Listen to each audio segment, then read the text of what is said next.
So you can hear the obvious pride in her voice when she talks about the Indian Airlines. I'm not sure if the same pride exists in these younger girls of today who fly, the newer low-cost airlines. So I'm not sure, but let me get back to her. Now, when I talked to you about getting into the airline, I know it was a really, really, much sought after position for young girls. They even dreamt Absolutely. of it. So how was it actually to get into these? How did you get into it, for instance? Well, I saw the advertisement in the Hindu newspaper, and the advertisement itself was different because there was even a picture of a beautiful cabin crew in the advertisement. We applied, waited, fortunate to get called. The interviews were tough. We had a medical for our weight. Okay. And make sure that... Was it anything to do with the aircraft and his weight, or just they didn't want fat ladies? I really wonder. Probably you reduce your baggage carrying capacity if you had fat stewardess. I think they just wanted people nice and trim and looking proper. And the medicals, we had to undergo a medical checkup and then sent for a training. What is the criteria to select? What did you go through? I mean, did they ask you academic questions? Yes, the board did ask about interests. They went through the resume. Okay. I've done my master's degree from another wonderful place, Madras Christian College, and they did ask questions from my subject and asked me why I wanted to become a cabin crew. Now, what is the answer for that? I said the world of travel and meeting people has fascinated me so much because I'm an extrovert. They asked me, why can't you become a lecturer or an assistant professor? I said... But you don't get to travel. Not only travel, I think constantly meeting different people, talking, and I think that's going to widen my horizon, widen my own personality a lot more than doing a 9 to 5 job. Your only professors out there, she's not running you down, she's just saying her point of view. But tell me, what are the advancements possible for a girl who joins us in air hostess? What could she go up? Is there a glass ceiling? Can't go. You can mean go that high? career-wise? Career-wise, yes. Not much, because there are very few executive posts for the cabin crew.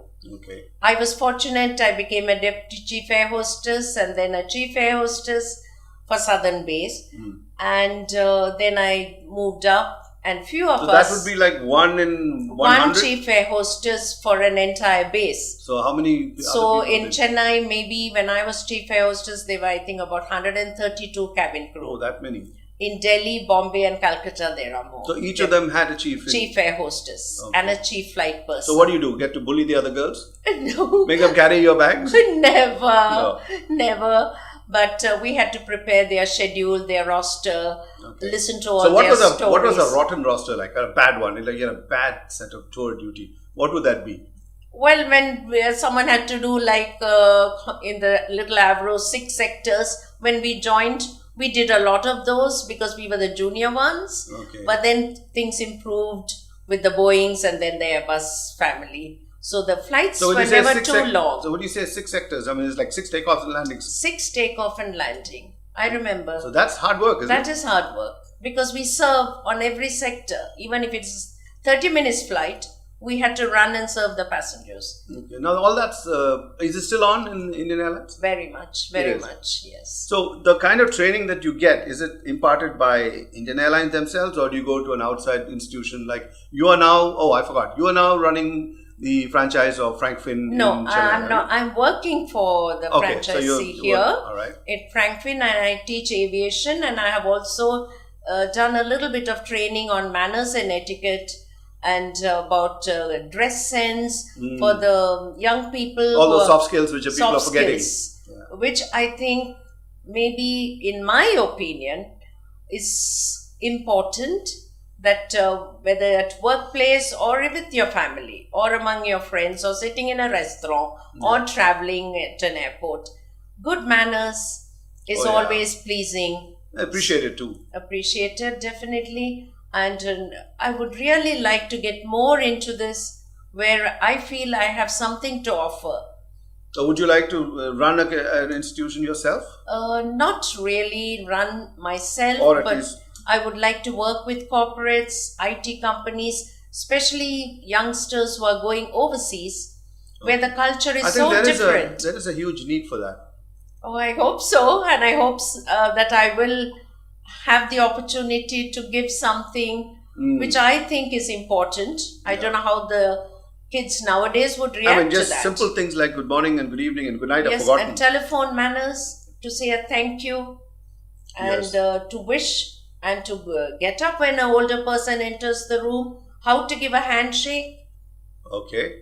and how to sit down, how to sit at a table manners. Well, I mean, in a way, these are all little westernized concepts of, life. So since we come from another completely different background, for example, how dignified can you be when you're eating out of a leaf? So I agree. because I of agree. because of those cultural differences, maybe our kids are not brought up with that kind of manners and being taught at home. So this is a new world. So I guess people do need that. So you would be Because now I think the world has no boundaries anymore. It's one big global village. yes. And I do think Indian culture, the way of looking at things in India is beautiful. Our traditions are wonderful. But at the same time, being polite and doing the right things at the right place, no matter whether you're in Eskimo land or whether you're in Kanyakumari or New Zealand, it is still so important. I think people appreciate, like we say, a lady should be seen and not heard so much. Oh, wow. That's a new one coming from a lady. Normally, they dominate all the conversation these days. So when you come back in the third section, I'll actually find out what she's planning to do in the future.